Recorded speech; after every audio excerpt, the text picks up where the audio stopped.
Assalamualaikum.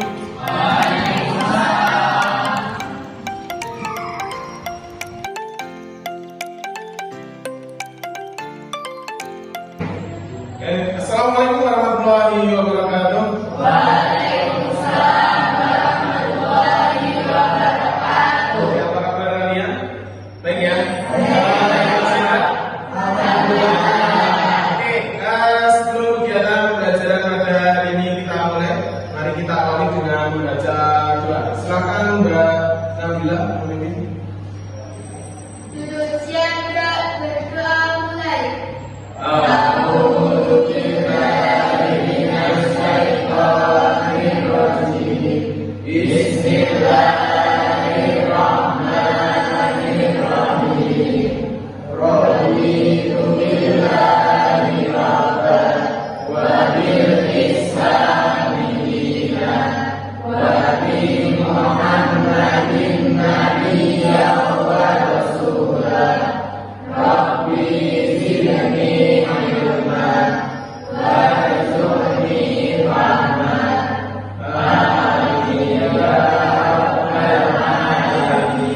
Terima kasih, semoga dengan doa tadi pembelajaran kita pada hari ini berjalan dengan lancar dan selalu mendapatkan ridho dari Allah Subhanahu wa taala. Amin.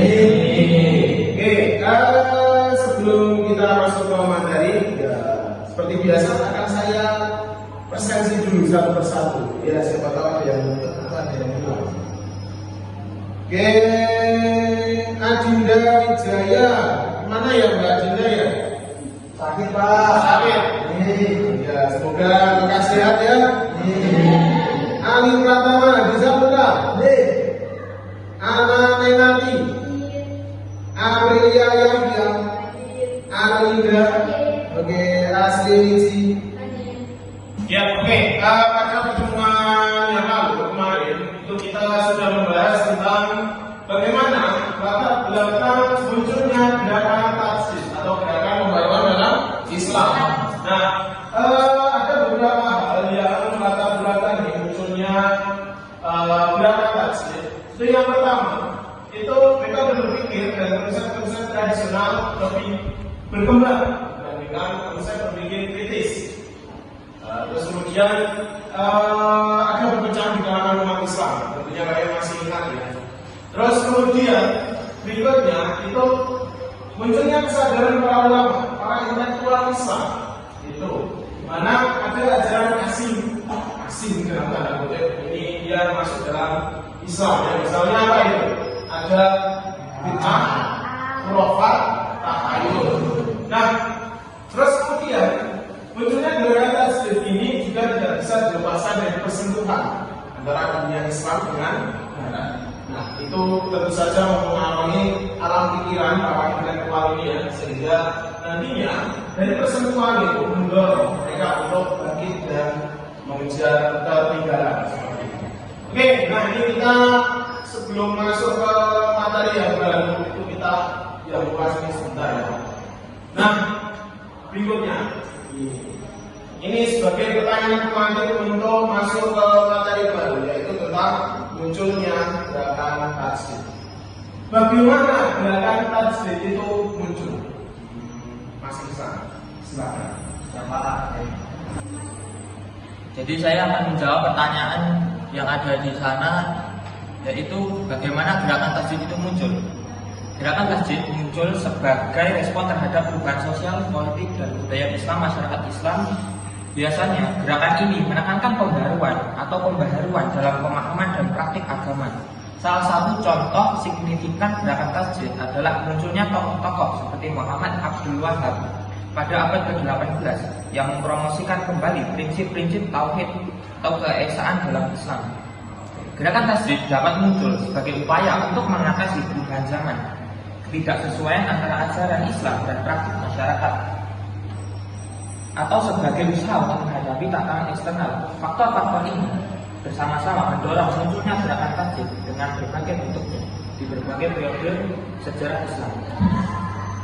Itu cukup. Oke, terima kasih Mas Iksan atas jawabannya ya.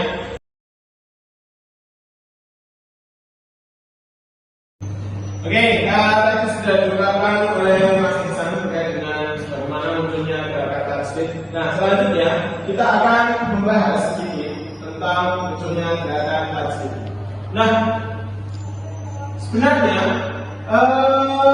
untuk gerakan tasbih ini, ya tadi seperti yang diungkapkan oleh Mas Ihsan itu ada beberapa kelompok. Yang pertama ada Ibnu Taimiyah, kemudian yang kedua itu ada Muhammad bin Abdul Wahab di Arab Saudi. Kemarin pertemuan kemarin kita sudah membahas ya. Terus kemudian di sini kalau kita membahas tentang munculnya gerakan tasbih yang terjadi antara abad 14 sampai 19 itu kita juga tidak bisa dilepaskan dari beberapa tokoh. Misalnya siapa selain ada Muhammad bin Abdul Wahab, setelah itu ada Jamaluddin Al-Abadi. Terus kemudian ada Muhammad Abdul, terus Muhammad Iqbal. Nah, mereka muncul dengan gagasannya masing-masing. Nah, ini terkait dengan munculnya gerakan tasbih. Nah, kemarin kalian juga sudah membuat main materi juga ya.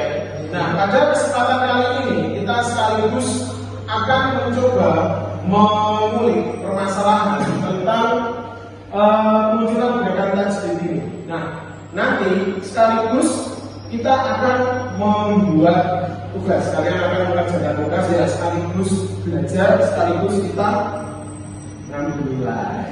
Oke ya. Nah, nanti silakan kalian baca lagi, kalian pahami, kemudian kalau ada yang perlu ditanyakan, ditanyakan. Oke, ada satu pertanyaan. Nah, ini ada satu pertanyaan. Mengapa muncul gerakan pembaruan dalam Islam? Kalau tadi pertanyaannya bagaimana munculnya gerakan pembaruan dalam Islam, nah sekarang mengapa muncul gerakan pembaruan dalam Islam? Nah, ini nanti silakan, kalau kemarin kan sudah berkelompok ya, kalau sekarang kerjakan secara individu. Oke, karena pengambilan nilainya secara individu. Nah, nanti silakan pertanyaan ini kalian jawab dalam bentuk kalian bebas, esai. Nah, kalian kan paling mahir dan paling jago kalau soal bercerita. Nanti silakan kalian kerjakan dalam bentuk esai. Terus kalian bisa mengilustrasikannya dalam media digital.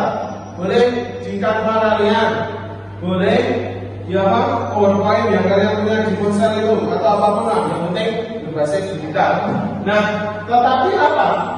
Dengan mengacu pada literatur yang ada, mulai dari materi PDF yang sudah pernah saya bagikan dari internet, atau kalian bisa juga memanfaatkan teknologi AI atau artificial intelligence atau kecerdasan buatan. Nanti silakan kalian boleh memakai ada aplikasi itu namanya ChatGPT. Oke, silakan nanti manfaatkan itu ya. Oke, bisa kita mulai dari sekarang? Bisa ya? Oke, silakan 1, 2, 3 silakan dikerjakan.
Ya, apakah sudah selesai? Sudah ya, sudah semua ya? Oke, nah, ya, ini pertanyaan ini mengapa muncul gerakan pembaruan dalam Islam? Oke, siapa yang akan menjawab?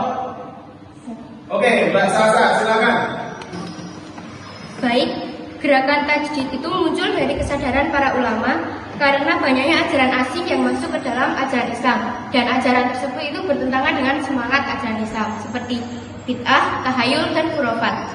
Tokoh yang mempelopori gerakan tersebut adalah Ibnu Taimiyah yang dimulai oleh Muhammad Abduh. Selain itu ada Jamaluddin Al-Afghani yang mempelopori ideologi pan-islamisme atau ideologi politik yang mengajarkan bahwa umat Islam di seluruh dunia harus bersatu untuk dapat terbebas dari kolonialisme dan imperialisme. Ya, terima kasih untuk Mbak Salsa atas jawabannya. Kita beri terus untuk Mbak Salsa. Ya, oke, terima kasih. Nah, tadi kalian sudah melakukan sudah menulis essay, terus kemudian kalian menggunakan banyak literatur dari PDF buku paket itu, browsing di Google, atau kalian menggunakan kecerdasan buatan AI dari ChatGPT. Nah, itu sebenarnya tidak masalah ketika kalian menggunakan kecerdasan buatan itu untuk membantu pekerjaan kalian. Nah, tetapi yang perlu digarisbawahi di sini, ketika kalian menggunakan kecerdasan buatan seperti itu, kalian juga harus memprospekkan dengan sumber-sumber yang lain. Terutama kita itu kan pelajaran sejarah.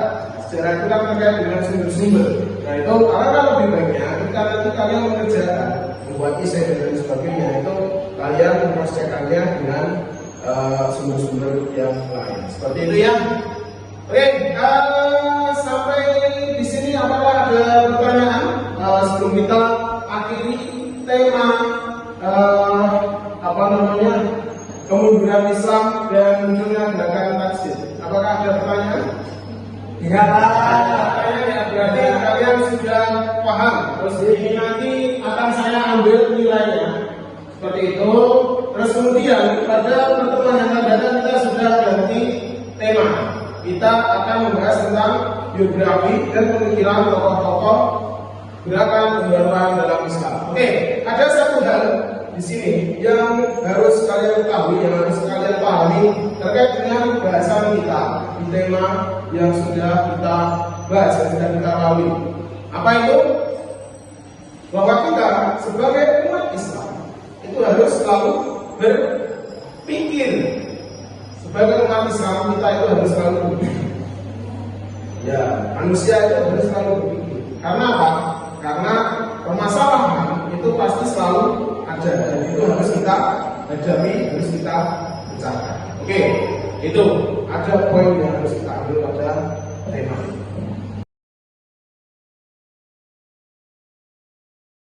Kemudian, mari kita akhiri pertemuan pada siang kali ini dengan membaca takbir. Alhamdulillah. Dari saya tutup sekian. Wabillahi taufiq wal hidayah. Wassalamualaikum warahmatullahi wabarakatuh. Waalaikumsalam warahmatullahi wabarakatuh.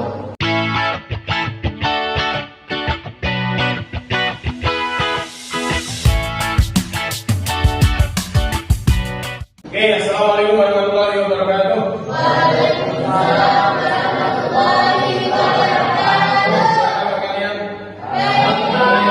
Sehat ya. Oke, pada kesempatan kali ini saya sekaligus akan memperkenalkan tentang satu di antara tema P5RA yang ada di sekolah kita. Apa itu P5RA? Kemudian kalian masih ingat ya? Apa Pak? P5RA. P pertama apa?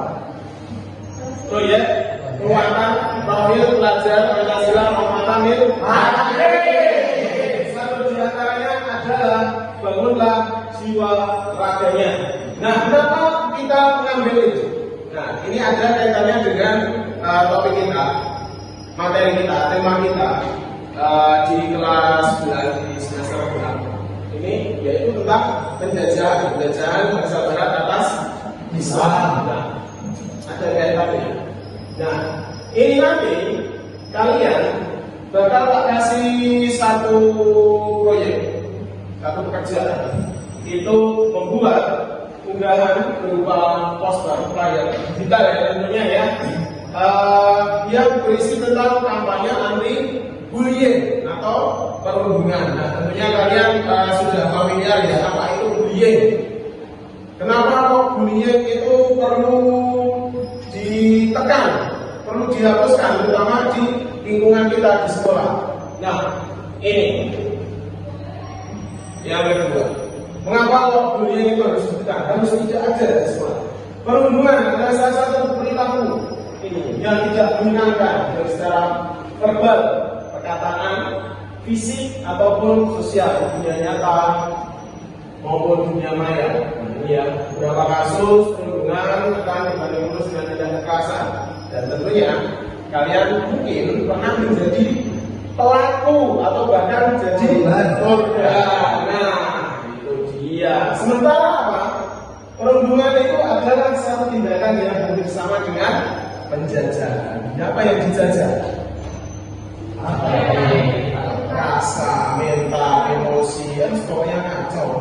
Nah, nanti tugas kalian adalah membuat satu unggahan, satu kampanye yang berisi tentang anti bullying, anti perundungan. Itu nanti silakan kalian buat di Canva atau apapun lah. Terus kemudian nanti silakan kalian kirimkan ke saya sebagai satu di antara pendamping atau ke guru lain juga boleh ya. Nanti silakan kalian kumpulkan, terus nanti kita tayangkan bareng-bareng nanti kalau setelah selesai. Ya, oke ya, bisa diterima informasinya? Bisa. Oke, silakan dikerjakan. Ya.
Silakan nanti poster atau flyer yang sudah kalian buat di Canva dan di aplikasi serupa itu silakan nanti kalian unggah di TikTok kalian. Nah, tentunya kalian punya TikTok ya? Punya. Ya, kalau nggak punya ya bikin. Nah, silakan kalian unggah di TikTok. Terus kemudian nanti silakan tag akun madrasah. Ya, silakan tag akun madrasah. Terus kemudian silakan kalian cermati unggahan kalian itu. Nah, tentu saja di unggahan kalian itu disertakan caption juga ya. Sertakan caption. Terus kemudian setelah kamu unggah itu, silakan nanti kamu perhatikan unggahan kamu itu apakah banyak yang like atau komentar. Nah, semakin banyak orang like, view, terus kemudian orang komentar, berarti postingan kamu, kampanye kamu bisa dikatakan berhasil, bisa dikatakan diterima oleh masyarakat. Nah itu ya, nanti silakan kamu cermati itu. Ya, ada pertanyaan? Tidak Pak. Tidak ada. Nah, kalau misalnya nanti sama sekali tidak ada yang like, sama sekali tidak ada yang melihat, sama sekali tidak ada yang komentar, berarti unggahan kalian tanda tanya. Ada sesuatu yang harus dievaluasi. Berarti ada sesuatu dengan unggahanmu. Berarti dia nggak tahu itu gambarnya kurang menarik, sorry ya, kurang menarik, terus kata-katanya kurang menggigit, kurang menohok seperti ini. Berarti nanti harus diperbaiki lagi. Seperti itu. Oke ya. Kalau nggak ada pertanyaan, mari kita akhiri. Teman-teman ada kesempatan kali dengan membaca bacaan Alhamdulillah. Sekian wabillahi taufiq wal hidayah. Wassalamualaikum